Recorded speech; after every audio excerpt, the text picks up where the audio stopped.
Hello, everyone, and welcome to this newest episode of Kayzr Talks. I hope everyone's doing all right, and I hope you've listened to our previous podcast as well. If you haven't, please check out Spotify, YouTube, and all those channels. You can find all the previous episodes on there. This is the podcast that talks all things esports, gaming culture, pop culture. You know it. You know us already. Kayzr Talks, your safe haven for esports talk. Today, I've got the co-founder of Dexerto, the first and the largest esports and influencer platform. I'm talking about Nicolas Hulsmans. Did I get that right, Nicolas? I'm Yes, all good. All good, yeah. because it's Thanks for the introduction. well, absolutely glad to have you, man. It's an honor because Dexerto, I tried to get it like condensed in a few words, but it's nearly impossible. Like all the things you cover, it's so big and vast. Like what is the first thing you would say if somebody would that would ask you like what is Dexerto exactly? How would you resume it? It's very hard to resume because it's so big. Yeah, you see it right because you actually do cover three main verticals. The first one obviously is esports, as you covered correctly. The second one is obviously also gaming because I mean we notice that esports is a niche, but gaming is broader. So for us, it's really important to basically tap into that market as well. And the third one is actually our biggest one. And I really like that you introduce yourself as gaming culture as well, is because that's exactly what we are about. We basically cover everything that's within the gaming and digital culture space that goes beyond just gaming. For example, we cover a lot of the influencer side of the ecosystem, a lot of the things in digital culture in general. So we have covered topics such as movies and cinema as well in the past. So it's really all about gaming culture, I would say. Yeah. Yeah, I've noticed that because I've seen you in interviews with. I'm a big follower of French online culture, and I've seen you in interviews with like with very big personalities. I think I saw something where Dwagby was around or Yeah. working on, and I'm like, wow, these are really big names. And it's really cool that you guys touch that as well because it's very important to not only imply the esports pros and like the pro culture, but also just the gaming culture. Because Dwagby, if for the people who don't know Dwagby, he has been a pro, but for at the moment he's more of an influencer, and he's somebody that I think carries on gaming culture for also like lesser good players, just for the casual players as well. And I think you guys covered that as well, right? Yeah, exactly. And when you look at the top French influencers today, I wouldn't say all of them, but there are a good chunk of French influencers at the top that actually came from the Call of Duty industry as well. And Absolutely. Dogby not really being one of them, but we see a lot of like influencers like Domingo, Gotaga, etc. Yep. They all grown from Call of Duty, which is our roots as well. And it's great to actually see that the Call of Duty industry had such an impact on a lot of us ultimately. And it's true, definitely. When you look at, I think the best example I can give is Brokey Brooks. It's a French influencer Right. that basically turned into a rapper career now as well. So he does music, etc. He's even done some acting as well. And it's just great to see these people evolve as well, you know. Yeah. I saw that interview as well with Brooks. I saw that one as well. It's really cool because you're talking about the early days of Dexerto. You guys started, I think, it was the 4 to 5 of you in London, and you started from a Call of Duty dedicated website. Yeah, so we launched in 2015. We gathered in London. I knew Josh, Chris, and Mike from gaming myself, so we basically decided to start working on a platform that we built in 2015. We launched in March 2015. It was actually the same weekend as the Call of Duty Championship as well, so um, great timing. Mm-hmm. And that's basically how we started as just a Call of Duty platform first, but then we quickly, I mean, our ambition was never really to stay on Call of Duty. We always wanted to expand into other games in vertical as well, and CS:GO was one of them as well. And yeah, I mean, like we always had a different approach from all the other competitors out there, and we were really covering the lifestyle aspect of it, and that's really how we stood out, and that's really how we we would say we would attribute our growth to. And yeah, I mean, today we just cover most of the esports games when it comes to the esports category, of course. And yeah, it's been a great journey so far. We keep breaking records every year. Like this summer, July and August, we kept breaking records as well. Like our latest number is 26 million unique users per month. So it's great to see that all the work and the efforts that's went into building these platforms, because we evolved also over time, is really converting into such big numbers as well. It's really great to see as well. And I think the culmination of that was in 2019 when you won the esports coverage website of the year awards, I believe, Yeah, if I'm not correct. Yeah. mistaken. So we've always been nominated for esports awards since the start, and yeah, it was a great recognition for us to actually be able to beat competitors such as HLTV, ESPN, and for us, I mean, it was a great moment to basically celebrate with the team as well. We were out there. We invited some of our key members of staff as well, and it was great to actually be able to celebrate it with them as well. Nice. So you just said you founded it with, I think, a couple of online mates. Is what I've understood, because Yeah, you know them that's it. from gaming. That's it, really. And I mean, Josh actually used to be an MLG pro, so Wow. he was way better than I was. But yeah, I come from the Call of Duty scene, and yeah, we just met on online gaming, and yeah, it turned out to be a a great discovery on the PlayStation. Let's put it that way. That's amazing. That's what I find intriguing, because your story is one of many's. Of course, your story is a very very successful one. In which case you meet people online, you end up being, I guess, friends. I think you guys started out as friends probably, and then you share this common interest, and you think like, you know what? Let's do something with this. Because I know you're saying 2015. For some people, that doesn't look long ago, but gaming wasn't at the same place 6 years ago as it is now. I think founding something, or starting a business that has to do with gaming or with online culture now is easier than it was 6 years ago. 6 years ago, it wasn't that evident, especially with sponsors. There were platforms that didn't really know about esports. I think it's a thing of the last 2-3 years, and I think we're still rising. What's your view on that? I would say that when we launched our platform, there was obviously competition, but there was less competition than there is now. And we also noticed that actually we just saw it, these are facts. Is that some of the media companies back then they went bankrupt because it's such a difficult ecosystem to work in.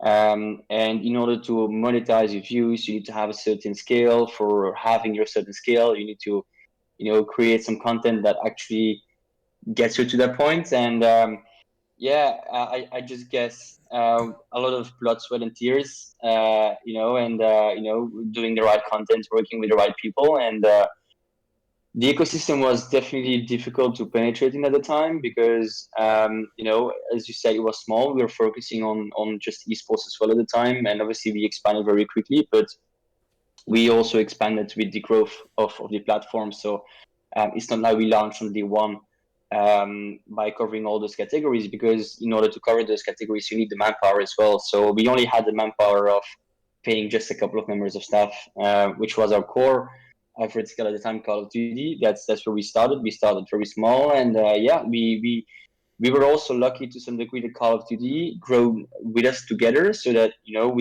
we were always the leaders in that space, and we grown with the game as well together. So yeah, it definitely gave us a good boost as well. But yeah, I would say that good decisions were also made to diversify our content, and making sure that we keep creating the content that our users want to see ultimately. Absolutely. You're talking about creating content and diversifying. These are all words that probably weren't in your head at the first day you started that website. When did you realize this could be a business model? We should expand. We should start diversifying. We should maybe, talk to sponsors, talk to other partners. When the like, do you still remember that day that you got probably an epiphany, like most of them, most of the people that have such a story, that you thought like, hold on a second, this could be my job? Or did you actually, It's a good question. It's I know what you mean, and it's actually a good question. I mean, ultimately, this was a business that we launched, so we did realize there was potential. But obviously, we weren't really envisioning the Dexerto or to what it was today. okay, yeah, And I mean, obviously, esports, like 3 years in esports or 10 years outside of esports, so absolutely. it's growing tremendously fast. And for us, it was really difficult to actually envision how was esports going to be looking like 3 years from now. So I guess to some degree was also, to go with the flow, kind of, I wouldn't attribute everything to that either, but, we just made sure to, keep publishing consistent content out there. The fact that we were also present in multiple languages and multiple markets helped as well.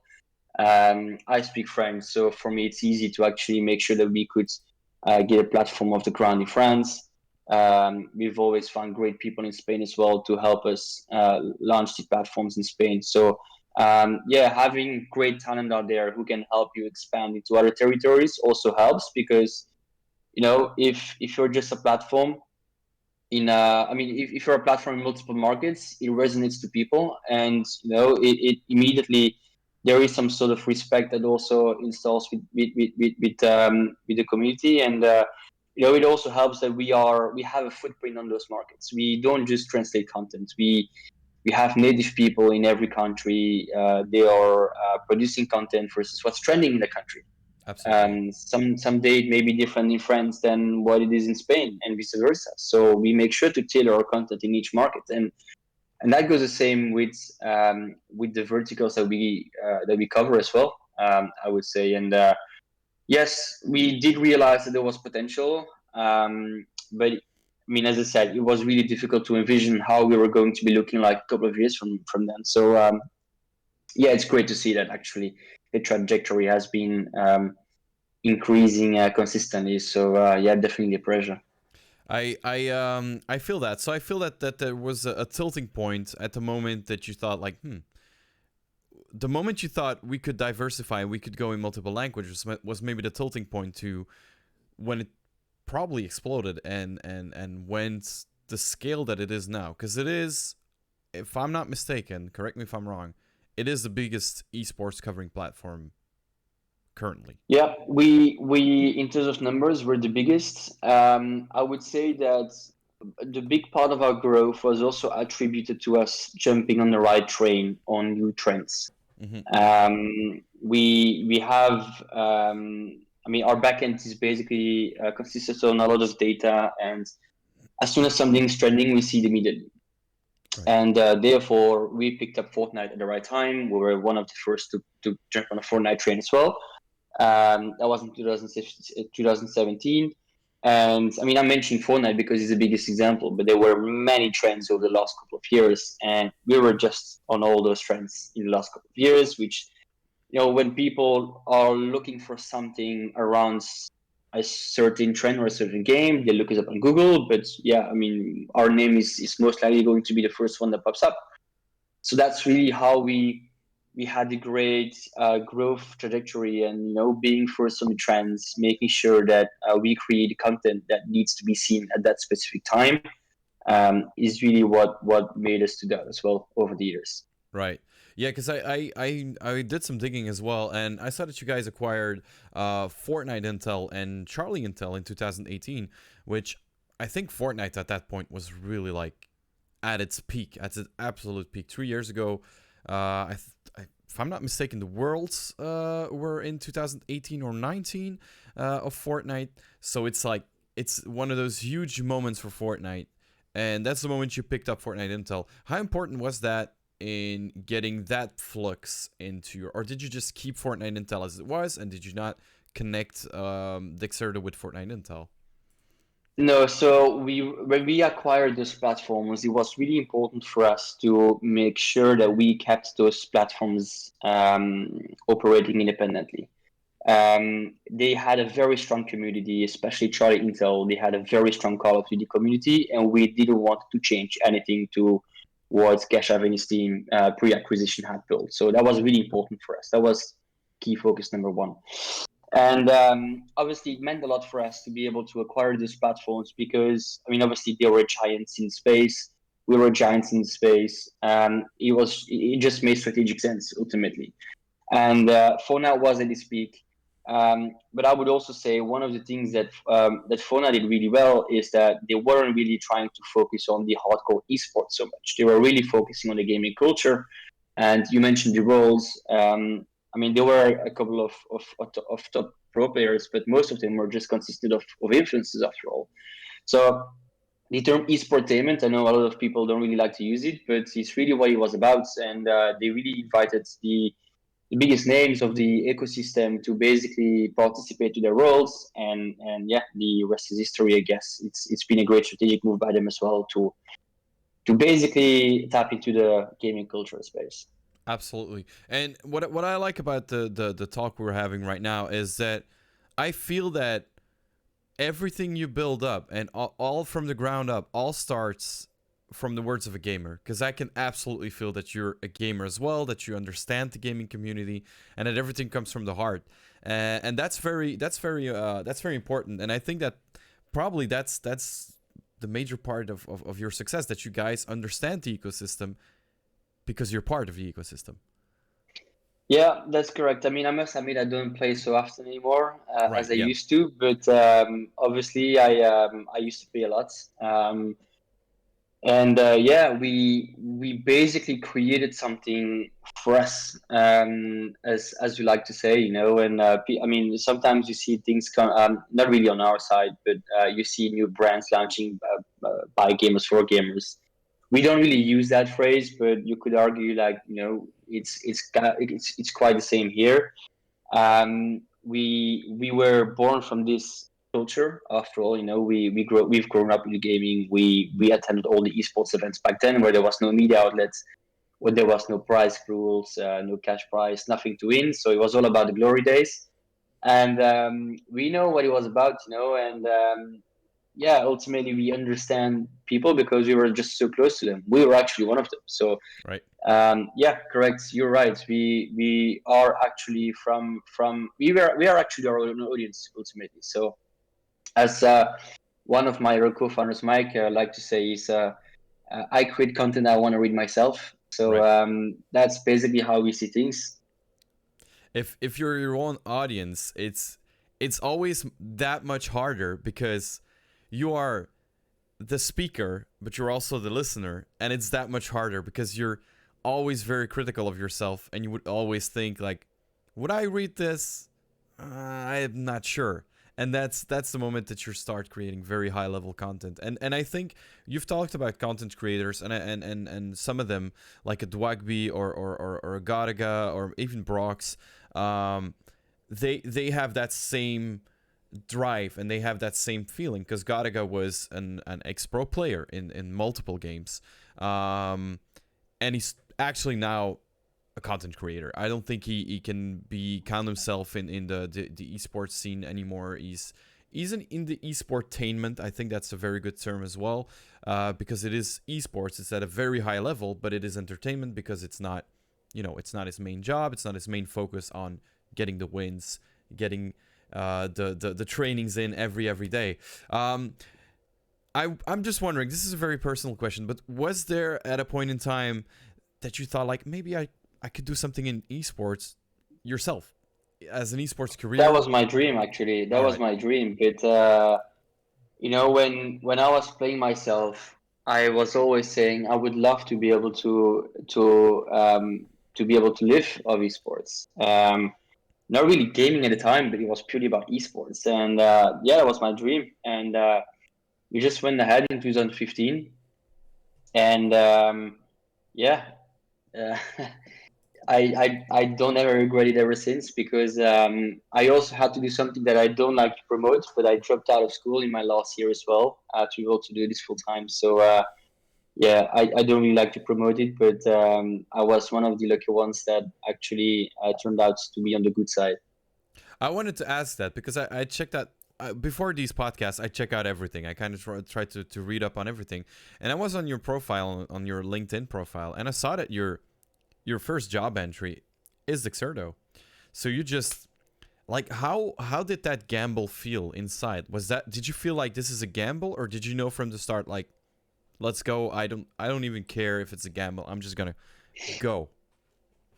I just knew that I'm someone who always land on my feet. Let's put it that way. And at school, I was always a social guy, and the I never really had any problems with the teachers in the last couple of years. But they saw that I was always away on Fridays and on Mondays, because obviously when our esports events happening on the weekends, then Right. you have to travel to the UK or to France, to whatever country there is, and you miss on the Friday and the Monday, and after a couple of months, they're basically telling me, well, look, you're going to have to come to school, or there will be problems.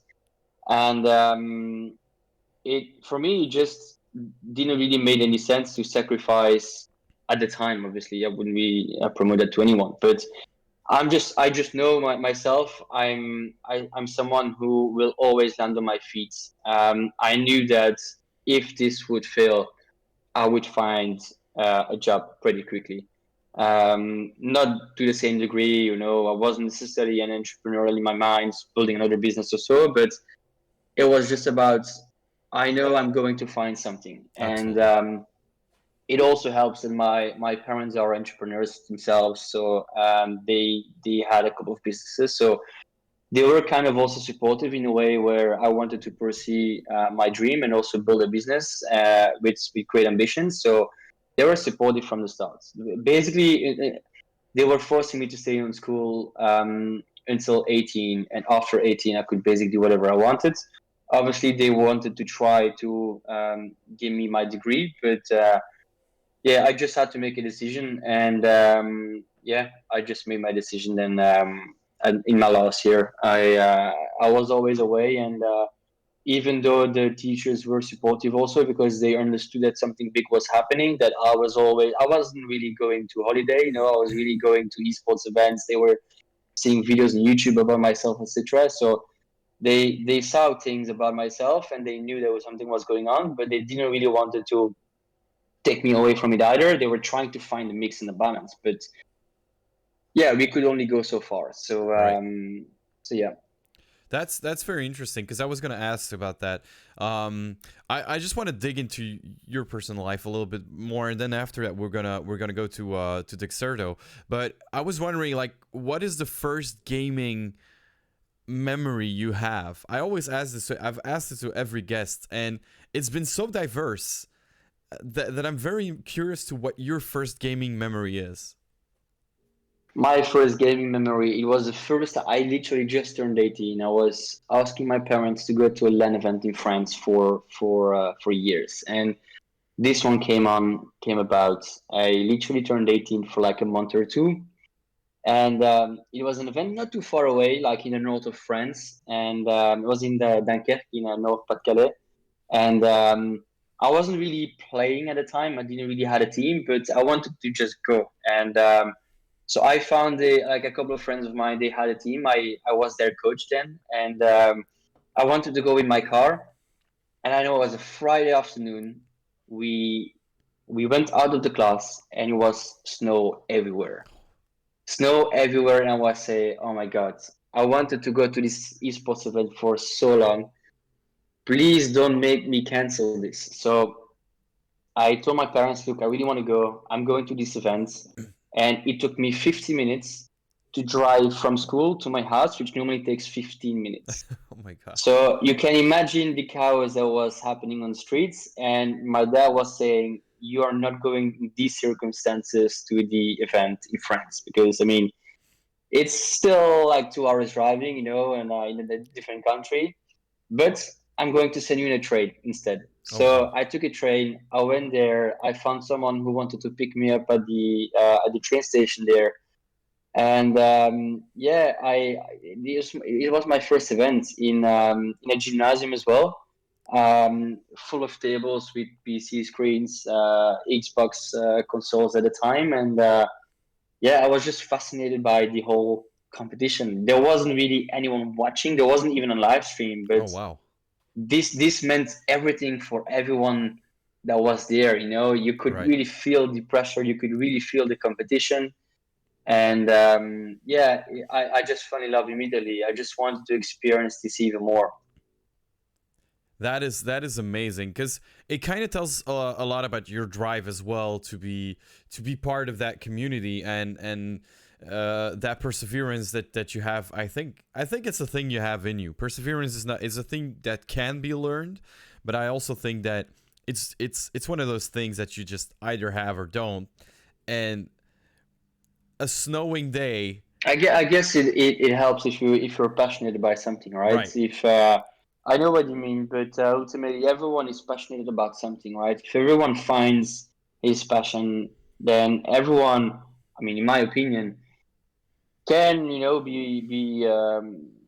be perseverant, but it's all about finding your passion ultimately. And I was one of the lucky ones who found it pretty quickly, and I was even more lucky that I had the chance to basically do that full time as well. Absolutely. Talking about full time, how does a day in your life look like? Because I know you're very busy. What are all the things you? Is there actually a day in the life of Nicolas Hulsmans, or are all days so different that it's just okay? I'm gonna go there, then I'm gonna do this, and I try to puzzle in everything. Yeah, there is. I mean, we are a very diverse company as well. We do a lot of things. So ultimately, I mean, most of my day consists of meetings, whether internal staff or with clients. But yeah, so I talk a lot in the day, but I have a very diverse role as well, and it keeps changing. If we evolve, if we launch a new project, I most of the time am also part of that project to make sure we oversee that correctly. And I mean, I have overseen expansions in other markets before, France, Spain, making sure that our strategy is correctly implemented in those markets as well, making sure we find the right people in those markets. But nowadays, it's more about monetizing our platforms, and monetization keeps evolving as well.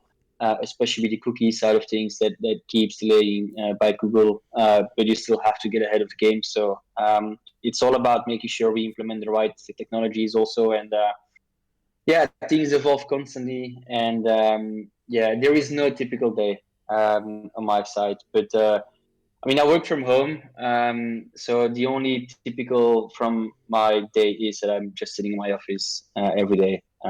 But it's not like a routine that I have whatsoever. Is that something that you need? That diversity, is that something that you personally need, or would It you? does help. It does help. There are ups and downs when it comes to diversity. Sometimes you're working on a new project and you're fully focused on that. Mhm. But now, because we're also expanding our staff even more, we can also rely on other people who can do certain side of the job, and means that I don't have to do that certain job. So I can also coordinate and delegate even more. So it's definitely getting more and more diverse now. Right. Um, that diversity you're talking about, overseeing projects. How, like, what is your, if you would have to describe your job to someone that does not know anything about esports, what would you say your job is? Because I think it's My very job hard to or pin the it down. company? Your job. My job or the company? Okay. Well, I would say I'm just running a media business. Right. Is how to see it, Right. because our business model does exist in other ecosystems. Absolutely. Of course, we create content about gaming culture and esports, but you can translate the same concept into sports or general entertainment. So I would just say I'm running a media business. Absolutely. Then a question that I've asked everyone as well. Um, you cover esports mainly. How would you explain to my grandma of 86 years old, how would you explain esports? In a couple of sentences. I'm not gonna make it You're too not hard. picking the most easy audience, right? I know You're going. it's very So hard yeah. because she knows sports. Typically, I always say, yeah. I mean, typically, I always say it's video gaming in competition. So depending on how old they are, you can use a reference. For example, if it's Tetris, you can say, okay, I'm playing Tetris and I'm trying to beat someone else at Tetris, essentially. Right. So, and this is competition on a global scale. There's millions of dollars of prize pools. They are filling stadiums. This is entertainment. Absolutely. That's the response that I've gotten from a lot of people. I've got the same response from Sharks, from Philip Langerok from Lowland Lines as well.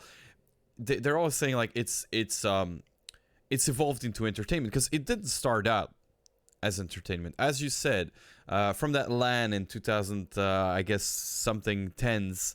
I think it was 2012. There you Actually, go. 2012. Yeah. So that's really early on, and like you said, it wasn't streamed.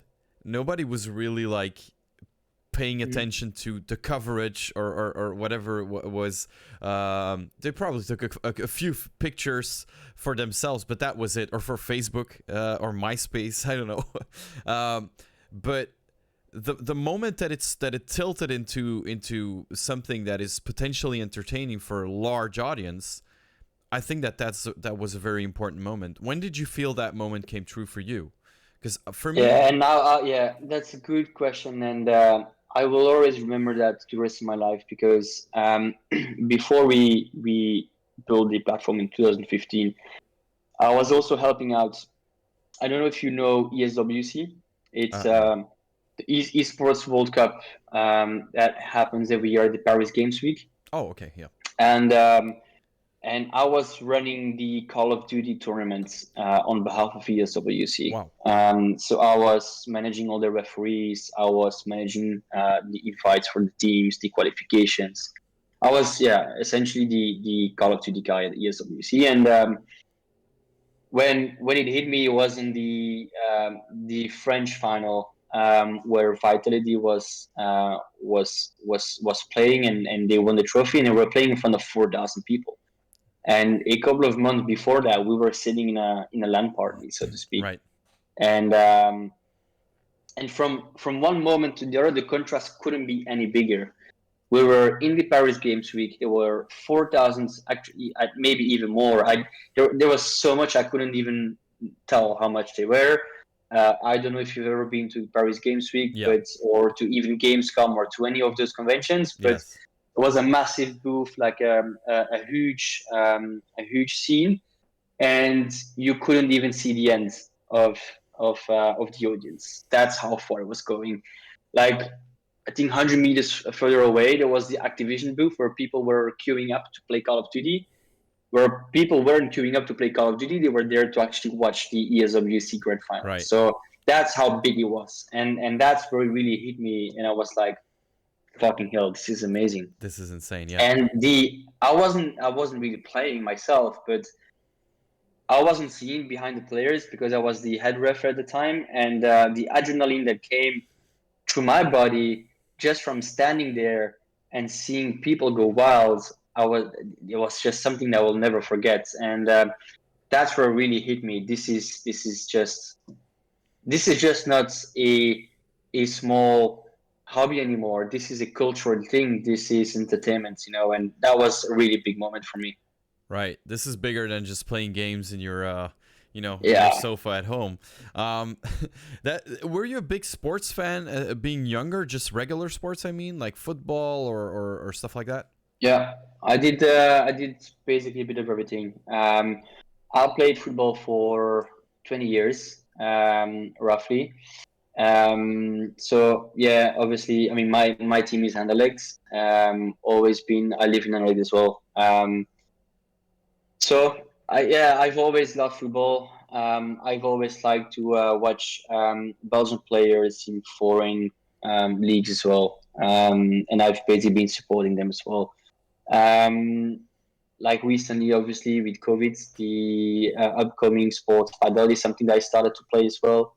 I've did golf. I've did tennis. I've done lots of stuff, but I was really a fan of football mainly, and yeah, I've been to football games many times, and it's an atmosphere. It's an atmosphere that's pretty crazy and unique, and it's pretty crazy to see that atmosphere being translated into esports on the big events. It's Right. really unique actually to be able to see that as well, and especially see the passion being transmitted from the audience towards the players, so that they feel that passion, they feel the adrenaline flowing through their body. It's just insane. It's Absolutely. just something you can't really describe so much. Absolutely. And that was my next question. I'm really happy that you picked up on that and that you went ahead to say the things that were in my head, because I was thinking exactly the same. I think it goes to show that esports is genuine, and that it is a thing that they can absolutely take seriously, because I would say that, let's say 50%, to make it easy, 50% of the people that watch esports might have never watched a regular sports event before, or maybe not sports fans. I know that my friends, I've been to KV Mechelen. I lived in Mechelen. It's mostly the city you live in that you choose your team, because Yeah, it's your exactly. allegiance lies to your city. And I was a KV Mechelen supporter, and the feeling I got from watching KV Mechelen in real life was absolutely the same feeling that I had when I watched really insane League of Legends matches, or really good FIFA matches even. It was just that same adrenaline. And then I see my friends that have never been to a football match in their life, have never watched sports on TV or whatsoever, think that football is just running behind a ball with like 22 people, do the absolutely same reactions when someone does an amazing headshot that I would see at a football game. Uh, and if anyone pretends that esports cannot be taken seriously, or not real sports or not real entertainment, I invite them to come watch those genuine reactions that you just talk about, because it is absolutely a hall filled with 4,000 people just going absolutely bananas when I'm talking about the olden days, when a Galaga goes crazy on the other team. When do you feel? Do you feel that esports is being taken seriously now by like the not the bigger audience, because that's very hard to say, but by um, media outlets in general, or just a general media? One thing is definitely true is that um, a couple of years ago, mainstream media were portraying gaming as the nerds and the guy that's never really washing his hair, etc., eating pizzas every day, and that is a thing that has been changing over the last couple of years. So I would say that it's definitely improved massively. Um, but yeah, I mean, esports ultimately is also its own world, and mainstream media has definitely attempted um, to create great story, or to basically bring great stories to the mainstream media or the mainstream audience. So I would say definitely there's been a lot of progress made. Um, but it's also a difficult where, I mean, ultimately, what are we looking for? Like, do we really want esports to be recognized as a sports? I mean, personally, I don't really care. What is important is that on a like on a political level, they basically apply certain laws where the esports gamers, they're not really taxed as much as they are. For example, there are some preferential treatments with other sports that Right. esports isn't getting. So it's more about uh, the the structure around it.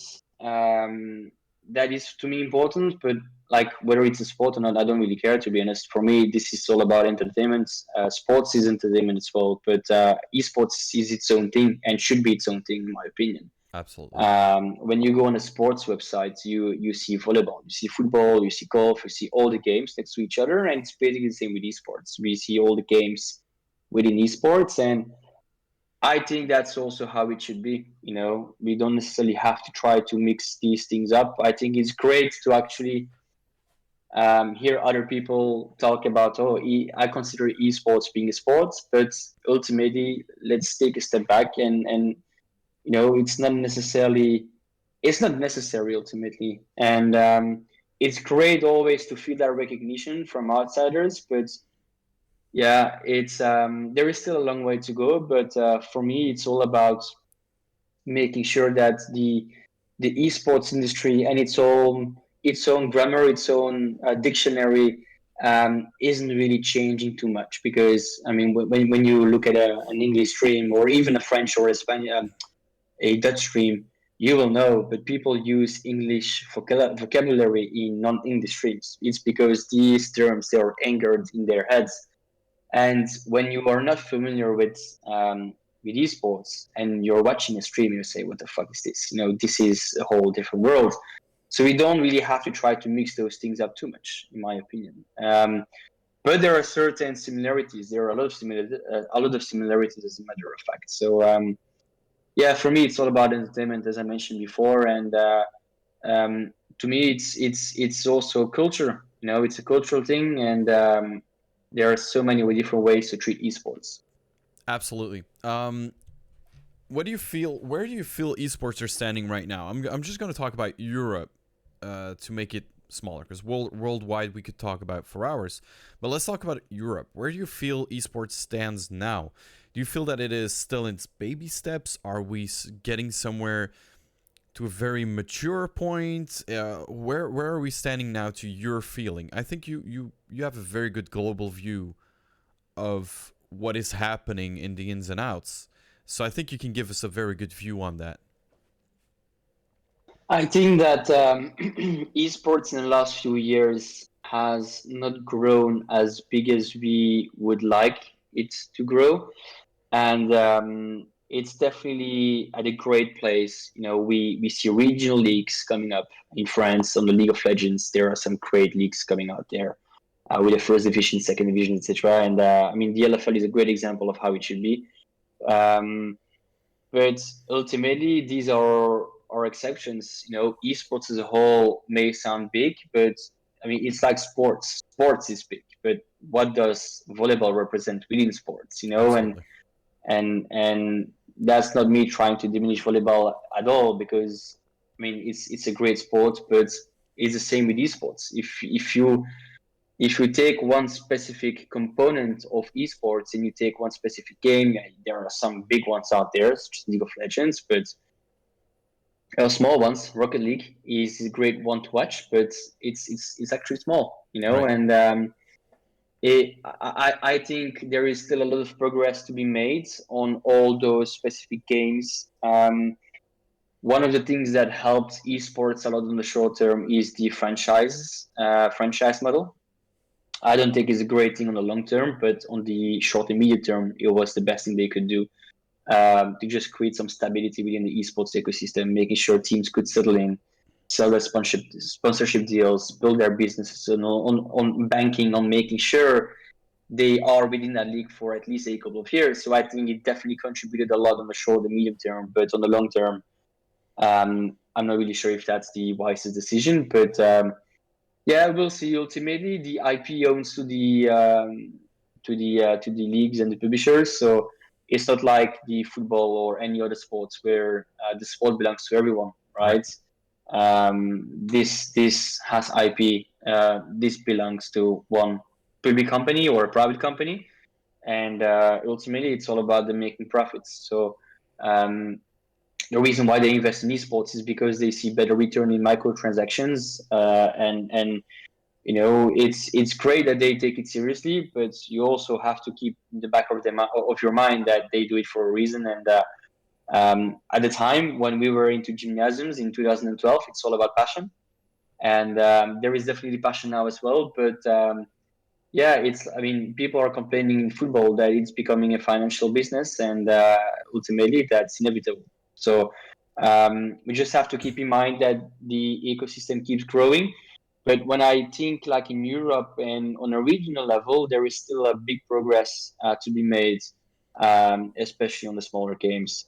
There are some games out there that are being played by a lot of people, but the audience isn't so big. I'm thinking of FIFA, for example. I think, in my opinion, is one of the biggest games played, point blank. But when you look at the audiences, to me, it's a bit disappointing because it's a very accessible game to watch. Absolutely. Because it is FIFA is in its essence is a football game. A lot of pro regular football, soccer for our American, or pro real life football players actually play FIFA as well, and sometimes they're very good at it. It's not, we've had Mr. Dory here, who is a FIFA coach, and he says it's not always like soccer pro doesn't always result in being very good at FIFA. He says it goes to show how different it is, and he says strategy is one thing, but being able to game, to being a good gamer, taps into very different parts of your brain than football is. Because football is, of course, a lot of strategy, but it's also a lot of physical thinking. Well, football players, they in their spare time, they like to game, right? It's everyone knows it. They play a lot of games, and when you play a lot of games, you improve yourself, and ultimately you can become a great player if you play FIFA every day. Absolutely. That doesn't mean you're playing 80 hours every day, but if I would play, I have been playing FIFA every year when I was smaller, when I was a kid, and I was not so bad. But ultimately it's yeah. I understand what Mr. Dury is saying, but typically when football players they are getting good at FIFA, it's because they also like to play the game a lot. Absolutely, yeah. Let's put it that way. What do you think esports, because we were talking about esports and the evolution of esports, what do you think esports, and maybe even I'm going to even broaden the questions, what do you think esports and gaming culture needs to progress even further? Because I felt, like you just said, gaming took that leap. They now reach a much bigger audience. COVID also helped a little bit, because I've seen a lot of people who've never touched a gaming PC or even a console in their life, picking up on the Nintendo Switch first, and then being like, maybe I should buy a PlayStation 4, and now have like PC rigs that are 5 times the price of mine, and they've never played a game in their life, and they're now like, okay, wait, this is a very fascinating world, and this is actually very well made, and then I found this game. I'm like, dude, this game is 10 years old. I've known about this for a long time. What do you feel that gaming and esports need to progress even further, to go even further into what they're tapping into now, to get maybe a larger audience? I can actually say that pretty easily. One phrase is, when you compare football and esports, football started. Well, I mean, when you start football, you start locally, you end up global. Esports, there is no local. Right. It's all about being global immediately. And when you are rooting for your favorite team, automatically you're rooting for the best. It's like rooting for Barcelona, for the Messis, or for Cristiano Ronaldo. And I think one of the things that we are missing in esports is the local competitions, where there is an audience that actually wants to see those players compete. When we look at the Benelux scene, for example, I think the audience is actually, it's increasing, but it's not really increasing a lot, and I think it's quite unfortunate to see that the Benelux scene can be bigger, but it's like people they are watching their most. I mean, I don't have a problem in watching a local football team and noticing that there is a gap in level between them and the biggest one, but Right. I still enjoy watching a local game. And I just feel that in esports, it's not quite the same. People want to be looking at the best, and like there isn't really the same storytelling around the local competitions as much as there is on a global level. So um, it's maybe also up to like storytelling simply, where we don't necessarily understand the rivalries. We don't necessarily understand what went ahead of the competitions, and why is a specific local competition so important for the players. That is not transmitted enough, in my Absolutely. opinion. And it translates in the audience numbers ultimately. I feel like your answer is taking a step back would actually be better, because it all started from those biggest pros that we see now. I'm talking about Cloud9's, Fatalities. They all started locally, and they all started like, oh, we gotta get those, like the Paris guys.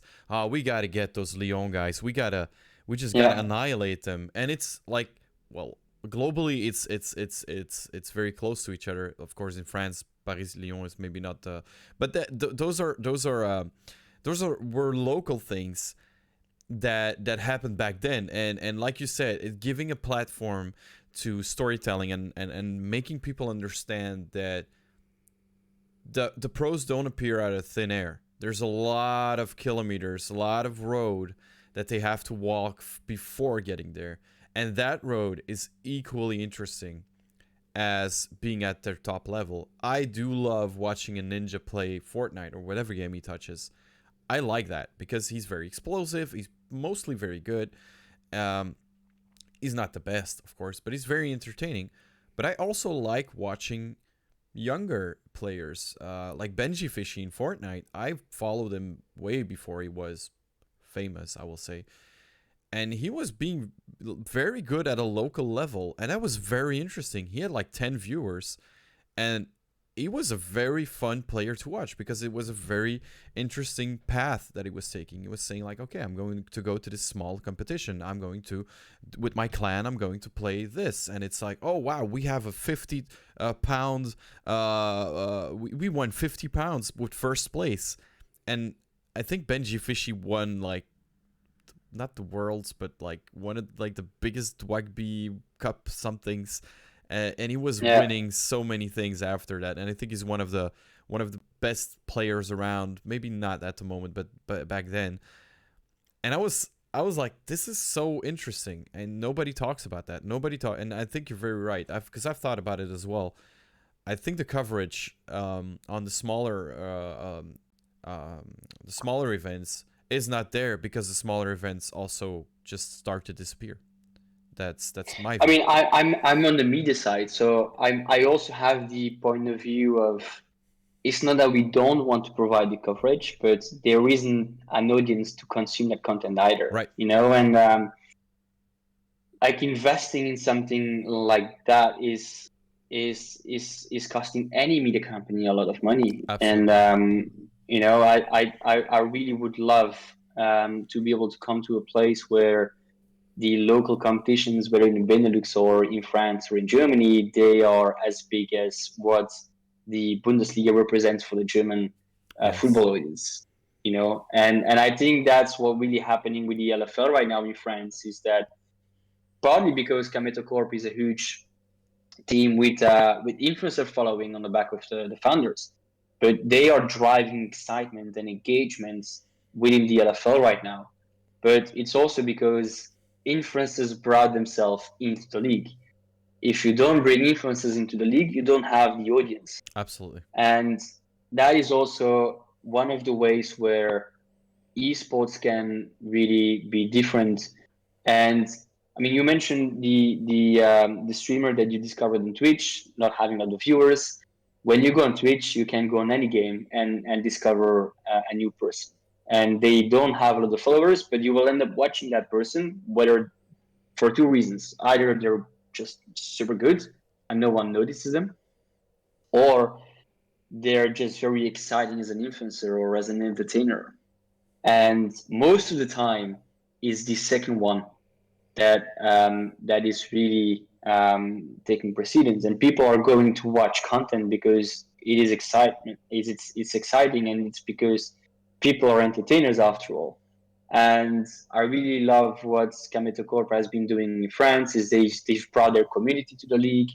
They won the league as well, so you can imagine all the excitement that went in there. But we need people like that in all the countries to actually make something local happen. And it doesn't help that within esports, there are so many different games. So what they did for LFL, you have to basically do for all the games, Right. and it's a very long procedure. It's like it can take a lot of time to actually be in a place where we deserve to be. But yeah, eventually, one day, we will be able to go. I'll be watching Benelux against Mechelen with a beer in esports stadium. So maybe one day. Absolutely. I look forward to that day. It's really cuz I like watching traditional sports as well, but I have an equal excitement for any game. You mentioned Rocket League. I am so bad at Rocket League. I don't understand how these guys do it. But it is so exciting to watch, and mostly, like you said, it hasn't picked up on like the large audience, but I'm sure it's one of those games that people would actually go bananas for if it's in the right setting. And like you said, maybe in my head, it's taking a step back and getting those local communities to do that. They have to take the step themselves. Of course, it's not that easy, but there are a few people that I know of, 666 Gamers, for example, in Belgium. They still they're still very fond of going local and saying like, okay, let's go, let's start. You know what? Let's start something small. And Kayzr, on the platform that we're on right now, is also one of those fighters who believe that like let's just let's make something local. Let's give Laagvliet, for example, is one of is a Dutch streamer. He has a community on here, and which he does community challenges. He does leagues, actual leagues on here, and they can win prizes, and it motivates people to do something locally. And I'm 100% sure that that's what esports needs on a local level to grow globally. So I totally agree with you. I think that's a very Yeah, good. but you still need the avalanche of viewers to come and discover Right. those leagues. And thinking back at my roots, Call of Duty, when I think of what made Call of Duty great in all different markets. In Spain, it's because influencers were Right. big. Right. In France, it's because there were big names, Kotaga, Fatality, I can name them on. And on a global level, I mean, US particularly, it's because there was Optic, there was Face Clan, there was Envious, and very quickly there were rivalries between those names in each of those local competitions, and the local communities had a lot of storytelling from the start, and that's why it made Call of Duty great. It's not something that happened once. It's in France, it's because there was the rivalry between Vitality and Millennium at the time, Right. and it went on for years. And every event, everyone was counting down for that one game, for the Clasico, Absolutely. and everyone in the US was willing to watch Optic versus Face. Right. And ultimately that's storytelling, right? That's what made those scenes great, and I really love that this happens in local communities as well, because that's why in France there was such a huge audience behind Call of Duty. Obviously, Call of Duty is a huge played game, but Yes. having that storytelling support the esports competitions was just amplifying the audience even more and just making sure that esports was actually in the spotlights. And that is what's happened recently in the LFL as well is the storytelling around it, and the huge influx of the influencers behind Kameto Corp. And yeah, I mean, it's no denying that. I mean, this is a fact, right? I would love to be able for something to grow organically, but ultimately you need those people, and you need a rivalry. You also need the influencers to come in there and create rivalries between them. And yeah, I think eventually this is going to be increasing in multiple markets, and as the influencers grow regionally, their audiences grow, and maybe they will build their team or whatsoever, and maybe we'll have similar instances. Right. Yeah, that's I agree as well. I don't think we need more pros. I think we need more influencers and like you said, a good storytelling, because you're talking about Vitality against Millennium, but let's even take something that they constructed themselves because they're actually friends. I'm sure that Vitality and Millennium were also not real enemies, but Kamedi Corp against Gothica Corp is a thing that happens all the time, and it's a thing that they, because Kamito and Gotaga are actually friends. I'm 100% sure that they're very friendly to each other, but it's a thing that happens all the time, and it get bigger and bigger and bigger and bigger to a point that they did like a FIFA tournament in the Eiffel Tower or something. I remember it was they did. It's insane. Like that's. It was, I mean, ultimately, I mean, it wasn't necessarily esports per se, but actually, that's what I love the most about them is that they create a culture, as we discussed numerous times already today, and they bring their audiences into entertainment. Absolutely. That's best as I can describe it. So. And that's what I like about, so to get back to Dexerto, that's what I like about Dexerto as well, is that you guys tap in not only to what has this clan done, or what is this game doing, you also tap into what's living amongst our culture, and that's not only gamer but just online culture that associates with Twitch or with gaming or with that lifestyle, because gamer culture is not only gamer culture anymore. People that watch gaming are not necessarily very. I watch a lot of League of Legends. I never play League of Legends. Just to give you an idea of what like the audience is, and I still find it very fascinating to watch League of Legends.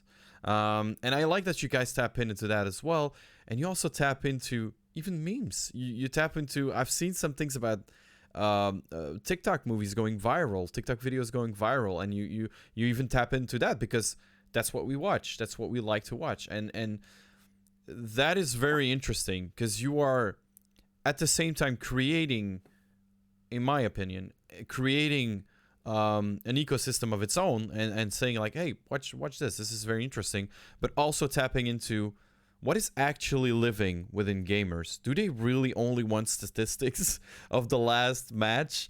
Or maybe they just want to be entertained and watch something fun and do not have to read, I'm just saying, a Belgian site, VRT News, where all the news is very flat and very not tapping into their lifestyle.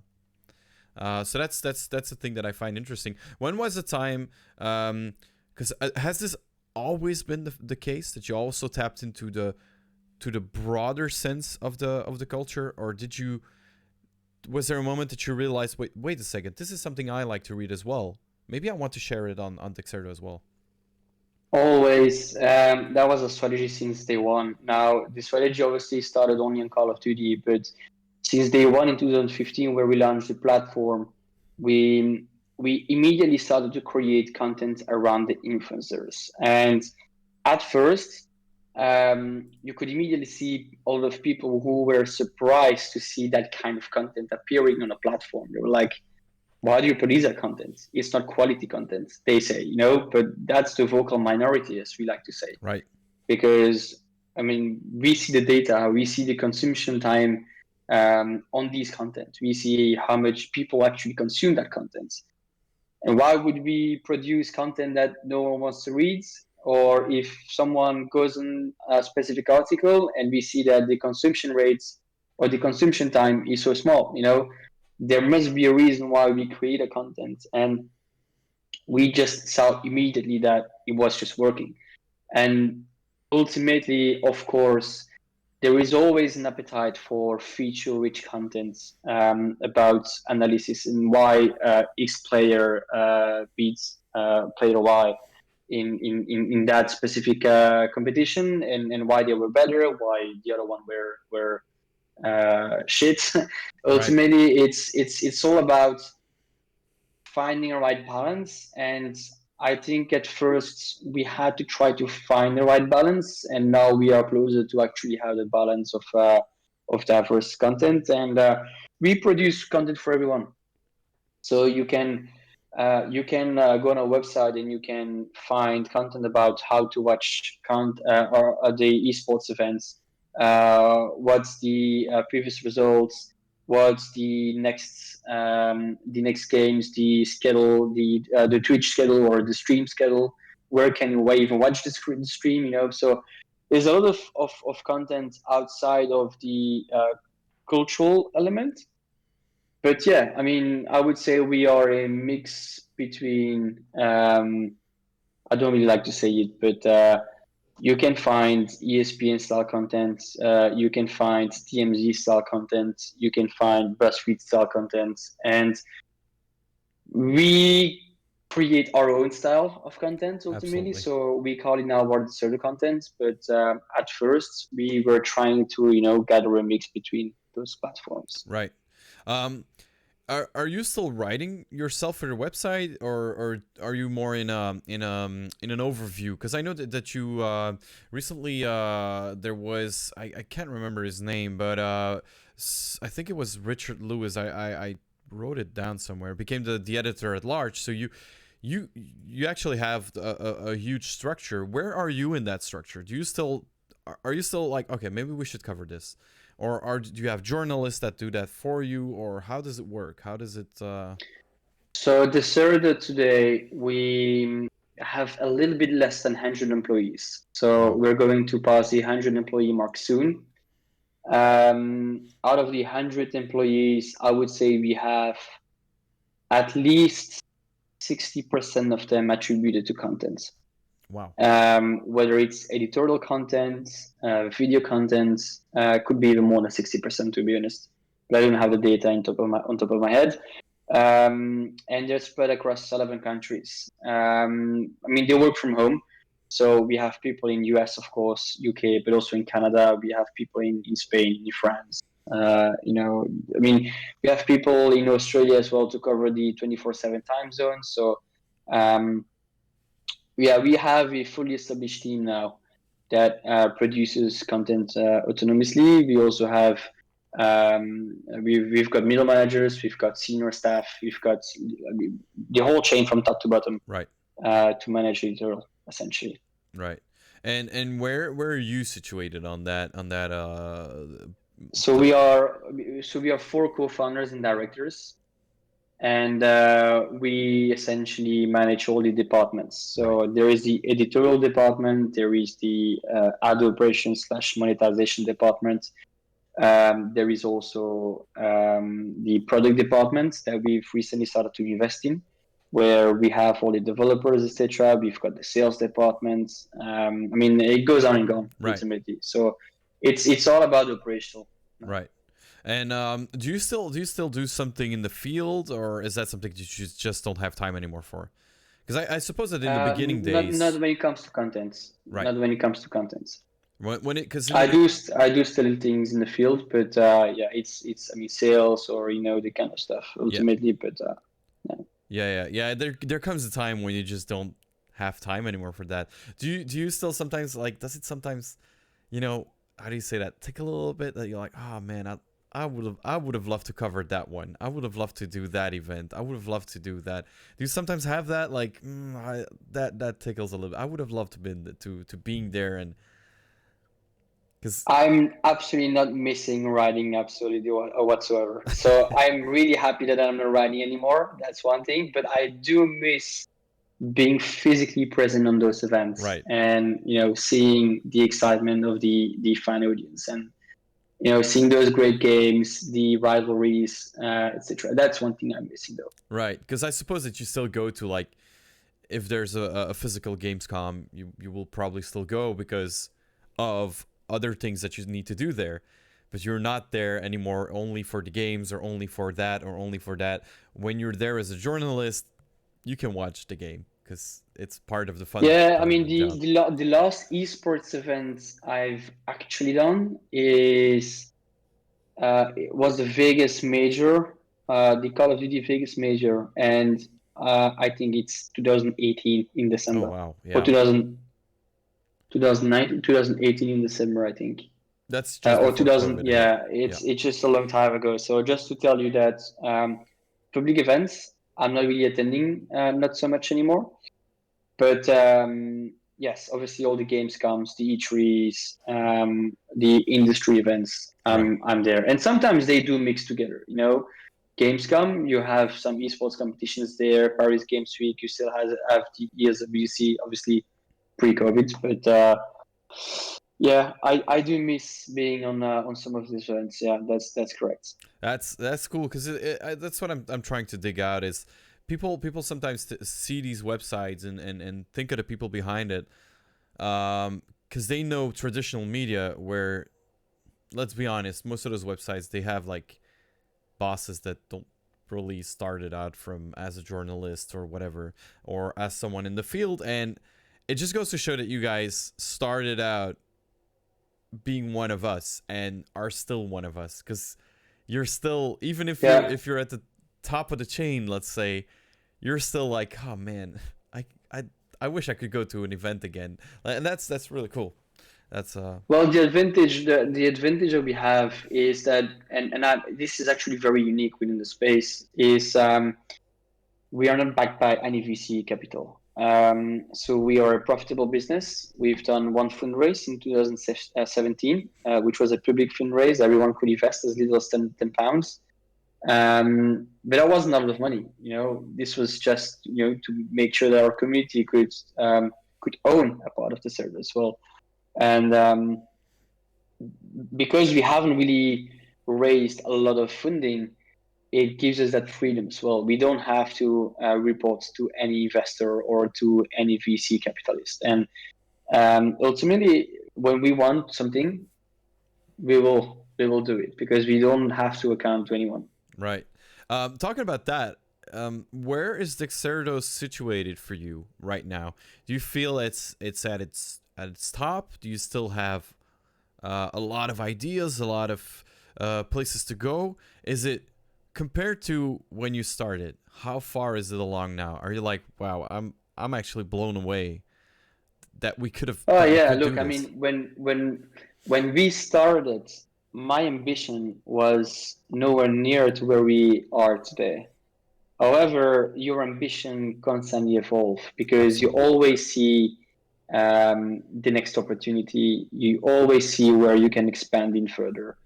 And the reality is that we still have a lot of ambition. I think we're launching a new platform within a month. It's going to be really big as well. I can't discuss too much information, but that's our next step as well. And yeah, we just see so many opportunities as well. And it's a very difficult question to answer because if you ask me, where do you like where does the server sit versus what you were expecting it to sit a couple of years ago? I would say way past where I thought it was going to be. But are you asking me like where do you see it now and like do you still see a lot of future? Then yes, we still have a lot of ambition. We have a lot of growth areas. Right. We can improve so much as well. We can tap into so many different verticals. We can do so much more exciting stuff that it's endless ultimately. Right. It was a very difficult question, which you answered perfectly. So that's super interesting. Well, I wanted to answer both sides, just in Absolutely. case. I asked both sides, and I was like, okay, maybe this is very complex, but you that's very interesting because you have this view, and that's why I like to tap into people like you. Is you have a view that's very it's much that much wider than people, let's say people that are not into businesses like yours, and it goes to show to people like that, like how much goes behind a website. Because in if you some people would think, yeah, okay, it's a website, but they think of that about Sporza as well, Sporza.be. They think that about Highland, and they just, yeah, it's just a website. And then it goes to show 100 people are working on this. There's founders, not one, not two, not three. There's a couple of founders that are still well, not in the field, but they're still expanding, still thinking about the future, still thinking about like, what did we do? What could we pick back up? What could we go get? Which people could we tap into? And I think that's very interesting to show all those in. People love behind the scenes, and this is what I like about what you're saying here is very interesting, very open, and I think that's what people like. I also want to ask, what's the future of Dexerto? You kind of told us that there's something coming up in a month, so people have to look out for that. You can't talk about it too much. But what other things would you like? What are the dreams? What do you think, like, where does Dexerto need to go? We'd like to be there. I guess it also goes hand in hand with the evolution of esports and gaming culture as a whole, because we are already the biggest globally. So, ultimately, we just want to keep growing. Mm-hmm. So that's obviously. Um, but I guess it's also about making sure that we can, in each of those individual verticals, excel and create exciting campaigns with advertisers and work with publishers together to make great content, and expand in other markets as well. I mean, if you ask, my wildest dream is to ever tap into the Asian markets, but it is just such a difficult market. Yeah. It's a different world apart. um, I couldn't envision myself launching or expanding in Asia tomorrow. So like it would involve a lot of resources that we don't necessarily have, because as I mentioned, we haven't really raised a lot of money, but we're a profitable business, so we reinvest all our profits into expanding the business. So Asia, expanding in Asia would be a wild dream for me. Um, but yeah, I mean, ultimately, I mean, there's so many things out there. I mean, what about Eastern Europe? Latin America, Russia, Africa is also an emerging market. So Absolutely. uh, there are so many things that we can explore when it comes to expansions. But it also needs to be the right time. We need to have the right resources. We need to invest at the right time. So it's a very difficult conversation that I can't really give a clear answer on. But if you're asking what are my ambitions, then it's to basically be everywhere. Right, right. Yeah, and you're already paving that road by expanding to Spain, etc. Like you already said. So I'm not doubting that in a few years, months, we'll talk again. You'll be like, "Yep, we're in Asia, man. we did it." So I don't doubt it. Hopefully, It's fingers crossed, man. It's because you're already paving that road. So that's very interesting, man. It must be exciting times. Um, getting global, right? Because that's what you're already doing it. it's definitely challenging because especially with the time zones. Like we have an office now in Chicago, and I know that in the evenings I can't always plan stuff on the evenings because I know that we can have this project coming in and it will require my attention. Or sometimes something is scheduled in the agenda and it's being moved, and you plan your evening to work and then it's freed up, and yeah, it's definitely challenging, but it is very exciting. I've learned a lot, and it gives you the ability to meet new people from different cultures, and to also discover new industries from an entrepreneurial point of view. So it's been definitely very exciting to actually be present in different markets and see what goes behind expanding, because there's so many laws that you have to adhere to as well, and different regulations. So it's been challenging but very exciting, and yeah, I would love to be able to keep doing that into other territories as well and keep learning. Absolutely. Um, I was wondering, because you talk about time zones, etc. Your colleagues live in London and I'm talking about the founders. I think they still live, well, London or the UK. Has there been a day that you thought like maybe I should go live in Chicago? Maybe I should go live there just to make it a bit easier and so that I can oversee those projects. Is that a thing that you've ever thought about, or like I gotta stay here? It's what they asked me a couple of times already. It's been I mean, now we aren't really talking about that so much anymore because it's just so easy to travel. Right. Like I live in Brussels. I'm pretty central, like from door to door. So from leaving my house to the office takes 2 hours and a half. So I Right. can even do that one day. I can go up in the morning and come back in the Absolutely. evening. With the It's Eurostar what and people travel. Yeah, it's what people travel sometimes in Belgium. absolutely. I mean, I'm exaggerating, but I know some people who's actually done that. So um, it's actually pretty easy. Same with Paris, same with Germany, same with the Netherlands, etc. And obviously to United States it's a bit more difficult, but the working from home aspect that everyone was pushed into during COVID has just helped lots as well. I mean, we've always had the working from home culture, so we are very used to that. So it's not really necessary, but I know when we launched the company, it was brought up a couple of times, and I didn't really felt the need for me to essentially travel to the UK. I've considered it a couple of times, definitely, but as long as I could do both, then I wanted to do both essentially. Right. Now, I wouldn't be opposed to like going abroad into like to United States or any other country, like for three months or so. I actually would like that a lot, but I'm still very attached to Belgium. My family, friends, etc. So as long as it's not a too long or a too big period, then that would be fine. Absolutely. Yeah, I understand that because it's a very big dedication on leaving everyone. Because you say traveling is easy. Of course it is.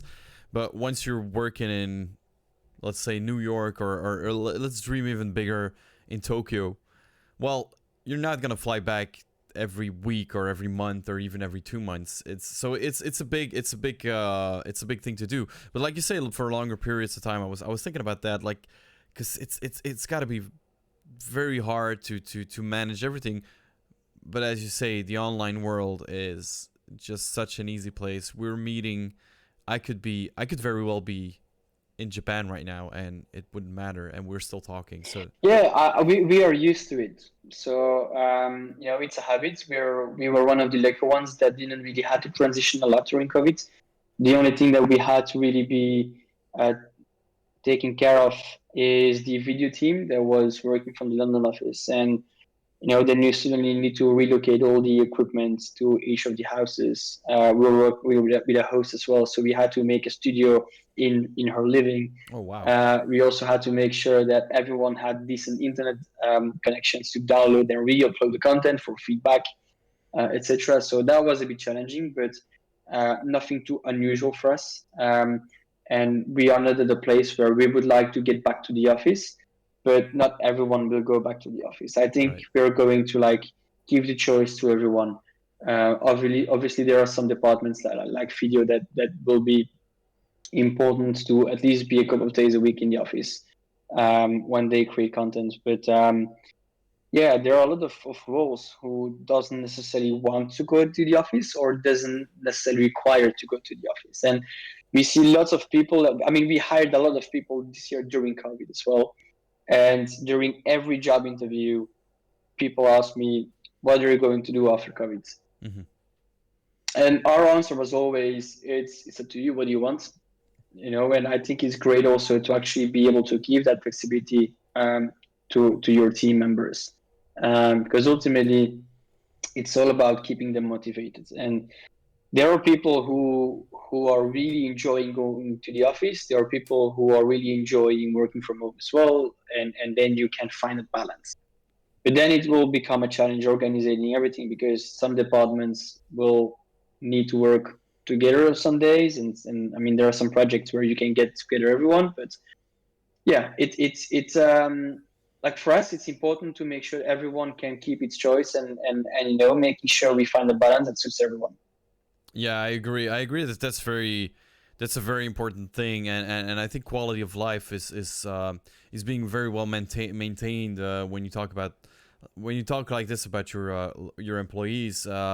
You give them a lot of flexibility. You give them a lot of opportunities as well to grow within their own mindset, and that's very important. You talked about challenges. Of course, COVID has been challenging for everyone. But what were some of the, not especially COVID focused, but what were some of the biggest challenges you encountered, or was there like one thing that you remember? Wow, that was hard to overcome. Luckily, we found this. We did that solution. What was the biggest challenge you ever encountered? I would say delegating more is definitely something I had to get used to.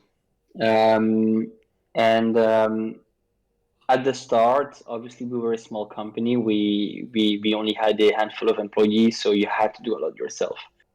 But once you get bigger, you need to start delegating, and it's only when you start delegating that you can actually also focus on what's going next. And that was a really big learning curve for me. Right. We talked about the challenges now, and was there, what was the biggest win to this point? Like, what do you consider that day? It felt like, wow, that was the biggest win we've encountered. Yeah, I would say the most memorable event, or the most memorable moments was when we won the esports awards. Um, is because we were nominated for so long, and you always, I mean, of course, it's I mean, we're always being very proud to be nominated, so, to be able to be featured within that list of nominated websites. But after 3 4 times, you want to win, right? Right. It's like if you're in the Champions League final, but you keep losing in the final, then you want to win someday. And finally being able to win was a great moment for us, because we kept being nominated, and then finally we won, and being on sides with our team was a great moment for us.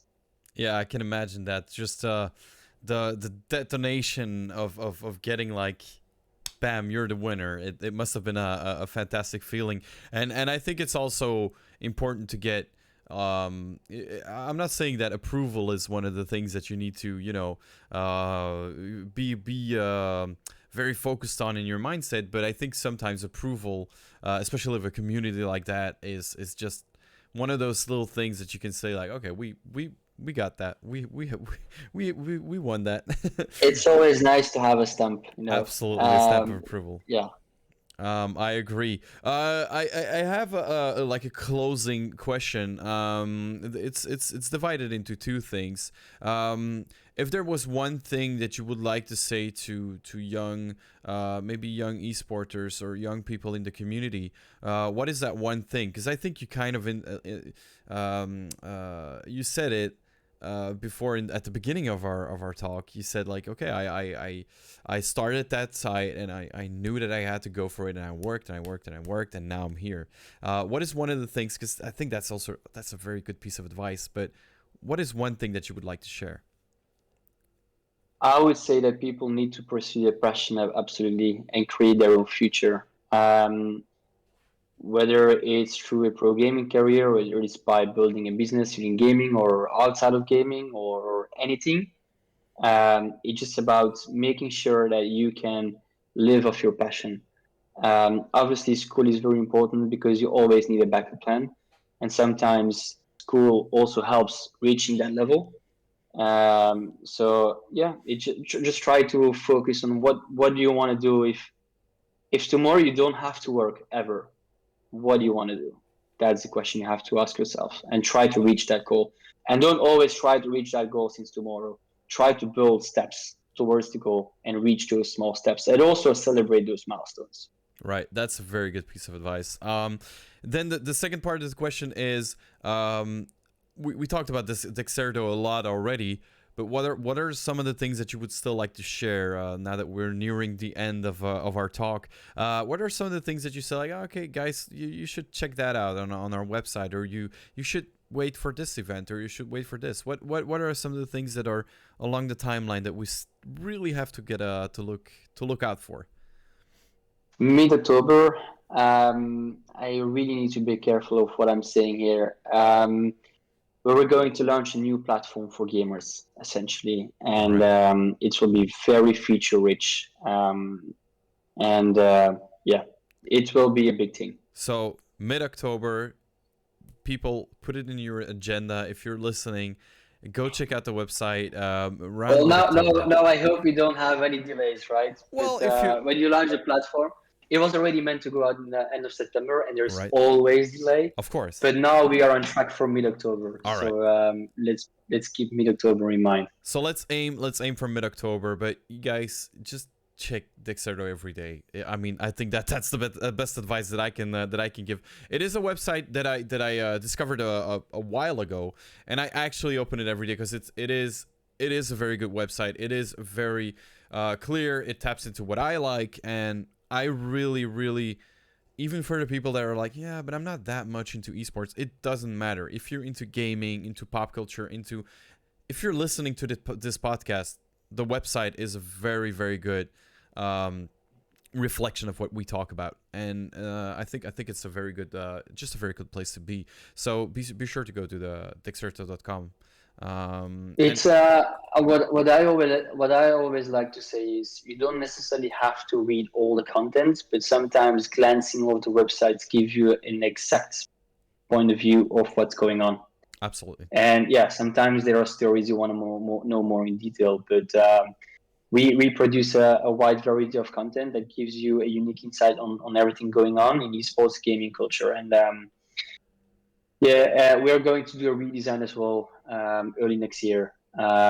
So that will also help having a better insight on what's going to go on within the ecosystem as well. Nice. So there you go. So that's one more thing you have to look out for beginning of next year. A big overhaul, I guess.